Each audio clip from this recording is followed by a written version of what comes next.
Olá, tudo bem com você? Muito bom dia. Presidente Jair Bolsonaro embarca agora de manhã para Nova York para participar de evento da ONU. Ele será o 8º presidente brasileiro a discursar na Assembleia Geral da organização.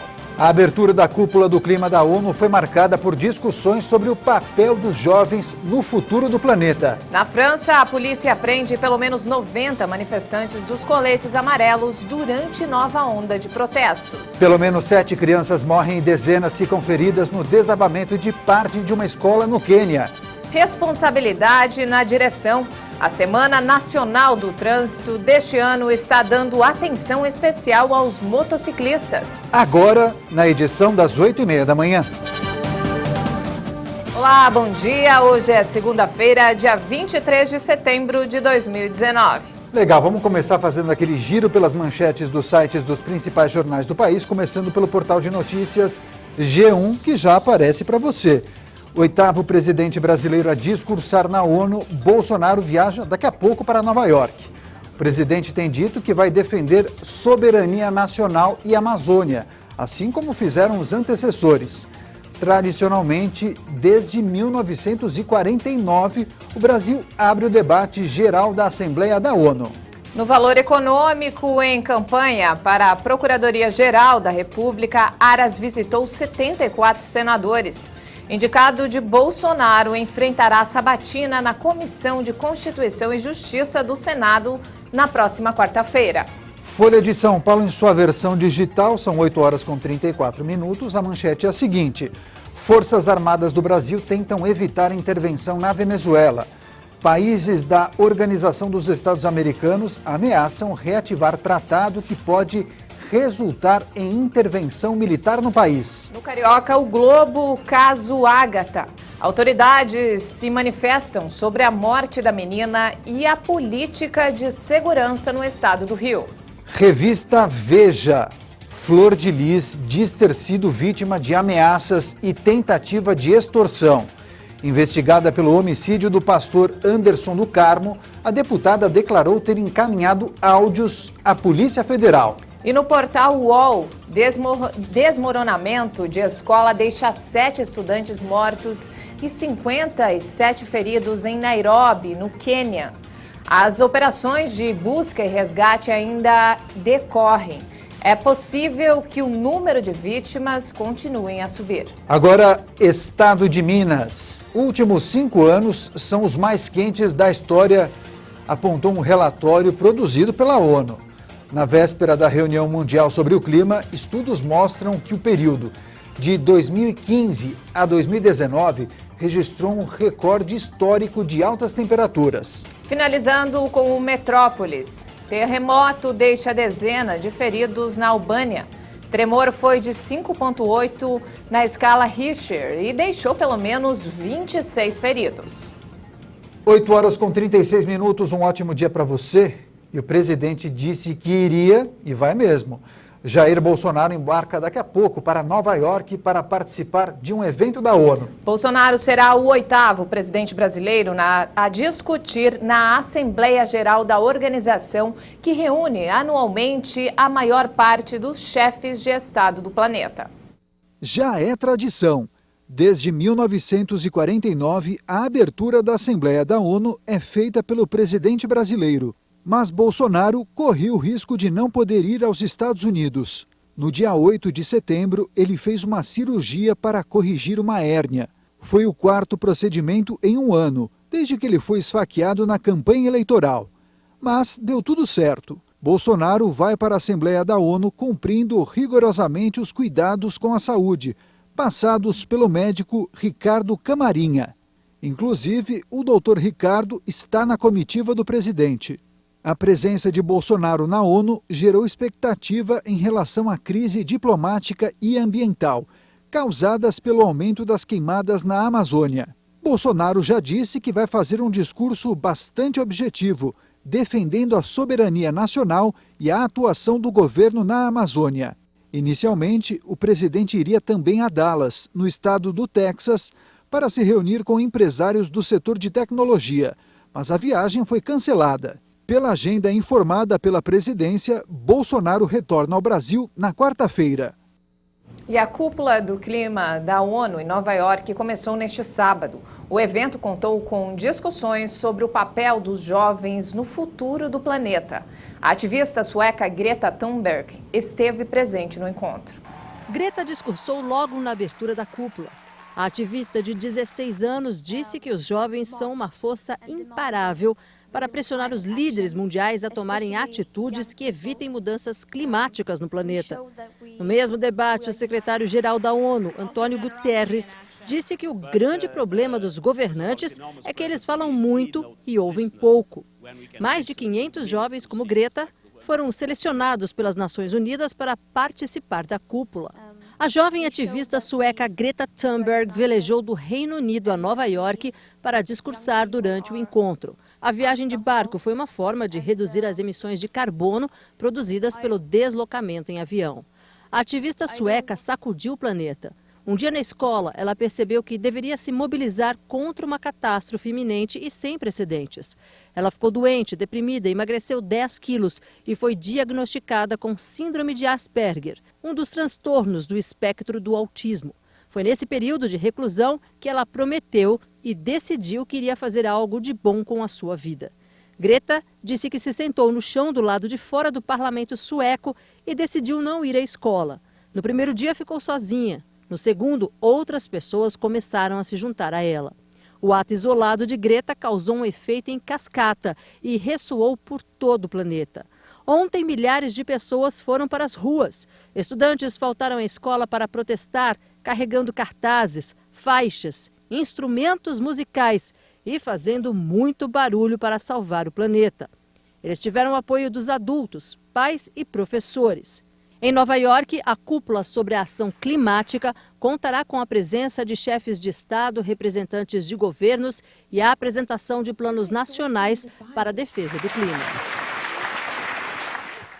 E na França, a polícia prendeu pelo menos 90 manifestantes dos coletes amarelos. A segurança foi reforçada, pois havia a preocupação de que o grupo se juntasse aos protestos contra as mudanças climáticas. A polícia usou gás lacrimogênio e prendeu dezenas de pessoas. Por segurança, mais de 30 estações de metrô de Paris foram fechadas. O policiamento foi reforçado por causa do temor de que os coletes amarelos tentariam se juntar aos protestos contra mudanças climáticas e contra uma mudança no sistema de pensões no país. Diferentemente dessas outras duas manifestações, o protesto dos coletes amarelos não era autorizado. O movimento começou em outubro do ano passado. Eles combatiam o aumento de impostos nos combustíveis, mas agora manifestantes vão para as ruas com uma série de pautas. Em muitas ocasiões, os protestos se tornaram violentos. E as queimadas ilegais na Indonésia não fazem apenas a floresta como vítima. Vários animais, como os macacos, por exemplo, sofrem com a fumaça e muitos têm problemas respiratórios sérios. Os orangotangos de Bornéu sofrem com as queimadas na Indonésia. A névoa provocada pelas chamas invade o habitat natural da espécie. O fenômeno levou a qualidade do ar a níveis preocupantes para a saúde do primata. Alguns orangotangos bem jovens tiveram de ser resgatados. O total de orangotangos sofrendo de infecção respiratória é de 31, incluindo 7 bebês e 9 integrantes do Centro de Adaptação da Espécie. Todos estão sob cuidado intensivo. Estamos preparando algumas jaulas porque o fogo vem se aproximando. Por isso fazemos as jaulas para o caso de termos de retirar os animais com pressa. As queimadas na Indonésia são um problema anual. Assim como no Brasil, as pessoas queimam as árvores ilegalmente para abrir espaço para as plantações. E a maioria dos empregos que estão sendo criados no país tem como remuneração 1 ou 2 salários mínimos. O levantamento foi feito pelo IPEA, que é o Instituto de Pesquisa Econômica Aplicada do Ministério da Economia. O mutirão de vagas de emprego realizado esta semana em São Paulo é um dos exemplos. Mais de 10 mil pessoas apareceram para disputar uma das 4 mil vagas em vários setores. A maioria era para empregos com renda de até 2 salários mínimos. Segundo o IPEA, a remuneração explica o pequeno recuo no desemprego registrado pelo IBGE. Apenas estas faixas salariais têm saldos positivos, com mais contratações do que demissões. Para todos os outros níveis, o número de dispensas é maior. Nos últimos 12 meses, os 4 maiores setores empregadores do país, que são a indústria de transformação, a construção civil, o comércio e os serviços, foram os que mais contrataram novos trabalhadores. Ou melhor, trocaram os que ganhavam mais pelos que aceitam um rendimento menor. O Instituto do Coração de São Paulo vai fazer hoje a campanha do Dia do Colesterol de Origem Familiar. As 500 pessoas que chegarem entre as 10 da manhã e 2 da tarde vão fazer exames de graça.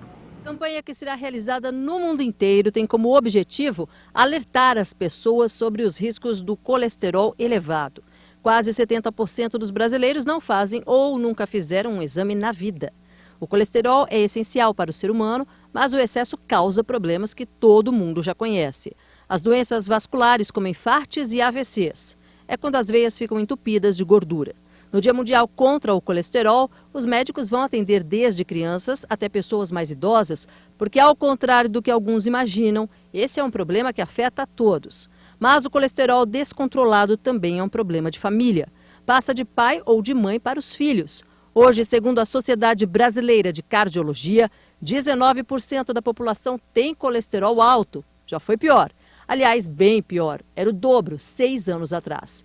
E o que está ajudando são exatamente as campanhas e as reportagens que mostram como barrar o vilão.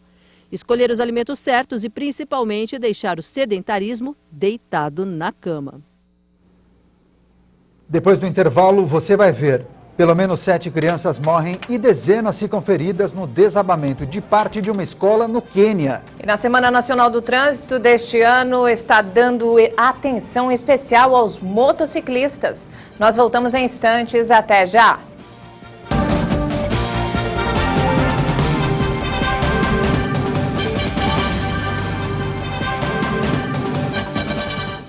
E nós estamos de volta, 8 horas e 48 minutos, e a Semana Nacional do Trânsito deste ano está dando atenção especial aos motociclistas. É verdade, então, até depois de amanhã, quarta-feira, eles serão orientados em vários pontos do país sobre como se proteger nas ruas e estradas.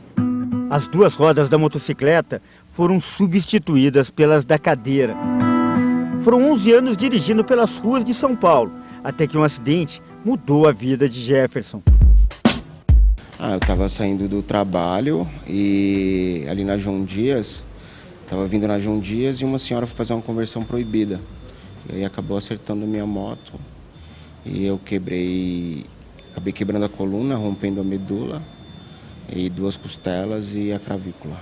O acidente aconteceu há 8 meses e desde então Jefferson vem lutando para se adaptar à nova condição. Ele não pode mais trabalhar e a rotina agora inclui 6 horas de fisioterapia por dia. No começo é bem difícil, né? A gente fica praticamente imóvel, né? Agora que eu estou me adaptando um pouco mais, porque até para sair da cama, para fazer as coisas do dia a dia é bem difícil. De cada 10 vítimas de acidentes de trânsito que são atendidas na rede de reabilitação Luci Montoro em São Paulo, 6 são motociclistas, a maioria jovens em idade produtiva, de 20 a 39 anos. O trânsito não é preparado para receber as motos, elas andam entre os carros, o que aumenta muito, né, o risco de acidente. Na realidade, as motos de 2 décadas para cá, elas deram um boom, explodiu, triplicaram, entendeu? O volume delas no trânsito, e os poder público, de uma forma em geral, não se atentou para essa questão e não criaram políticas públicas para quem anda de moto de uma forma em geral. As únicas políticas públicas que a gente vê é punição com multa. Segundo a Organização Mundial da Saúde, o trânsito brasileiro é o 5º mais violento do mundo. De hora em hora, 5 pessoas morrem nas ruas, avenidas e estradas do país. Mas é bom destacar que a imprudência não é só dos motoristas. Nossa equipe flagrou um atropelamento na rodovia dos imigrantes. Eu não queria simplesmente seguir a viagem não. Imprudência, né? Tá. Imprudência. Obrigado. A vítima foi um andarilho e o homem admitiu que estava errado. Eu peço perdão pro menino do carro aí, que eu entrei na frente do carro e eles não têm culpa de nada. Eu sou errado. Só nos 6 primeiros meses desse ano, os acidentes de trânsito causaram um prejuízo superior a 96 bilhões de reais. Esse número representa aproximadamente 3% do PIB, o Produto Interno Bruto. E boa parte dessa quantia se deve a pessoas que sofreram acidentes e foram obrigadas a parar de trabalhar, enfraquecendo a mão de obra nacional. É muito dinheiro. É quanto que o país poderia estar crescendo muito mais se não fossem os acidentes de trânsito.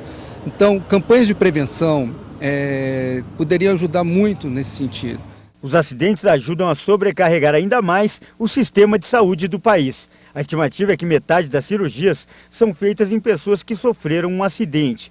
É muito comum que as pessoas tenham evoluam com algum grau de incapacidade a longo prazo. Muitos pacientes voltam à vida ativa com algumas adaptações, mas a gente tem pacientes também que acabam ficando com mais limitações. Para variar, a melhor solução é a educação, que funciona como prevenção.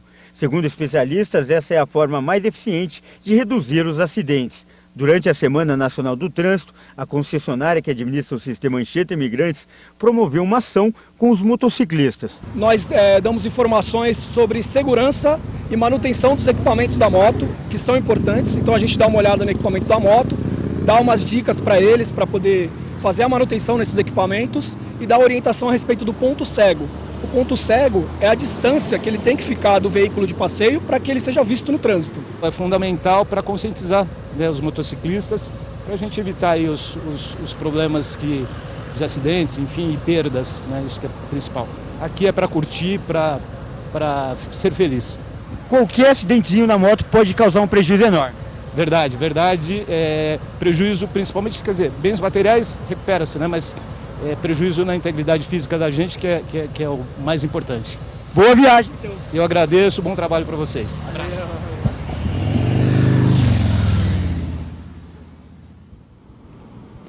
Mais destaques internacionais. O presidente norte-americano Donald Trump e o primeiro-ministro indiano Narendra Modi fizeram juntos um comício em Houston, no Texas. Os dois líderes prometeram uma estreita aliança pessoal e se declararam unidos na luta contra o terrorismo. Ambos líderes nacionalistas e com uma relação de ceticismo com a mídia tradicional, eles se declararam unidos na luta contra o terrorismo e prometeram uma estreita aliança pessoal. Primeiro-ministro Modi, anseio trabalhar com você e fazer nossas nações mais prósperas que nunca. É isso que vai acontecer. Os milagres econômicos de hoje estão só começando. Modi costuma gostar de eventos com multidões em viagens para demonstrar seu apelo, mas a presença de Trump é incomum, já que ele é conhecido por sua linha dura na imigração e pouco reconhecido como entusiasta da diversidade. Mas com a aproximação das eleições de 2020, a aparição do presidente pode ajudar a suavizar sua imagem em Houston, uma das mais multiétnicas cidades americanas e marco zero dos recentes ganhos democratas no Texas, um bastião imperdível para os republicanos. Pelo menos 7 crianças morreram e 57 ficaram feridas no desabamento de uma sala de aula na manhã desta segunda-feira em Nairobi, capital do Quênia. Após o incidente, centenas de pessoas se reuniram no entorno da Precious Talent Top School, em uma área pobre de Nairobi, onde muitas famílias vivem em casas improvisadas. Os funcionários do serviço de emergência fizeram buscas entre os escombros. Até o momento, não se sabe se alguém ficou preso sob os detritos. O porta-voz do governo, Ciro Zoguna, afirmou que, além das 7 crianças que perderam a vida na tragédia, 57 estudantes foram levados para o hospital. De acordo com a imprensa local, a maioria estava em condição estável. E os suíços fizeram um funeral simbólico para a Pisol, que é uma das geleiras mais conhecidas e estudadas do mundo. Outras 4.000 geleiras nos Alpes podem ter 90% do volume derretido até o fim do século. Cerca de 250 pessoas, algumas vestidas de preto, se reuniram depois de 2 horas de trilha pela montanha localizada perto da Áustria, a 2.700 metros de altitude. Outras 4.000 geleiras nos Alpes correm o risco de ter 90% do volume derretido até o fim do século, se nada for feito para reduzir as emissões dos gases do efeito estufa.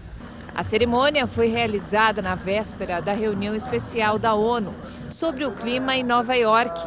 onde vários chefes de Estado vão comparecer para reforçar os compromissos de limitar o aquecimento global a até 2 graus em relação ao período pré-industrial. E agora vamos aos destaques da previsão do tempo, mas antes vamos ver como está o clima neste momento na região sudeste do país. Imagem panorâmica de São Paulo.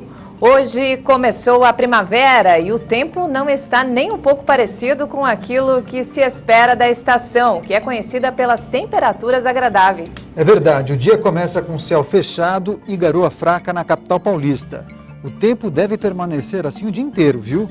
E é melhor você se agasalhar, pois os termômetros registram agora impressionantes 13 graus. A máxima será de 16. E na sua cidade, hein? Como é que fica o clima hoje? Vamos ver na previsão completa para todo o país. No decorrer desta segunda-feira, o sol vai aparecer forte em várias áreas da região sul, mas um sistema de alta pressão atmosférica de origem polar vai deixar as temperaturas muito baixas e provocar geada pela manhã na campanha gaúcha e nas serras gaúcha e catarinense. Ao longo do dia, a geada vai embora e o sol aparece forte sobre esses locais, mas as temperaturas não sobem tanto, inclusive durante a tarde. Dia de sol e temperatura baixa pela manhã nas outras áreas do Rio Grande do Sul, em Santa Catarina e em várias áreas do interior do estado do Paraná. Muita nebulosidade ainda sobre a região de Florianópolis, Vale do Itajaí e em parte do centro-leste paranaense. Na região de Curitiba e Paranaguá, em áreas do litoral do estado de São Paulo, também na região da capital paulista, extremo sul de Minas Gerais e em áreas próximas ao interior fluminense. Dia com céu nublado, com poucos períodos de sol e pode garoar várias vezes no decorrer desta segunda-feira. O dia vai ser com céu nublado, chuva a qualquer hora, mas sem risco para temporais na região do Grande Rio, também na região de Cabo Frio, Campos dos Goitacazes, leste do estado de Minas Gerais, inclusive em áreas do Vale do Jequitinhonha e em grande parte do estado do Espírito Santo, inclusive na região da Grande Vitória. Uma frente fria vai avançar mais e chegar até o litoral do estado da Bahia nesta segunda-feira. Por isso o tempo vai ficar instável em Salvador e na região de Porto Seguro, onde pode chover a qualquer hora com até moderada intensidade. Desde a Chapada Diamantina, passando pelo litoral norte do estado da Bahia e entre as capitais Aracaju e João Pessoa, a chuva ainda deve acontecer de forma passageira. Em Natal, Teresina, São Luís e Fortaleza não tem expectativa de chuva nesta segunda-feira. Grande parte do centro-oeste do Brasil vai ter um dia de sol forte e as temperaturas sobem mais. Chove a partir da tarde apenas desde a região de Corumbá, em áreas do Pantanal do estado de Mato Grosso do Sul e em grande parte do estado de Mato Grosso, inclusive na região de Cuiabá. Na região norte do país, o sol vai aparecer forte, mas chove a partir da tarde em grande parte da região, mas a chuva pode começar desde cedo sobre o extremo sul do estado do Amazonas, centro-oeste do estado do Acre e entre as capitais Boa Vista e em Manaus. Não há expectativa de chuva na região de Macapá, Belém e também na região de Palmas, no estado do Tocantins. A mínima prevista em São Paulo nesta segunda-feira é de apenas 14 graus, 19 graus em Belo Horizonte e 18 graus em Brasília, e à tarde a temperatura vai chegar aos 25 graus em BH, 19 graus em São Paulo e 19 graus também em Florianópolis. Ponto final nessa edição. Nós agradecemos demais sua companhia e audiência. Nós voltamos à 1 da tarde. Ótimo início de semana para você.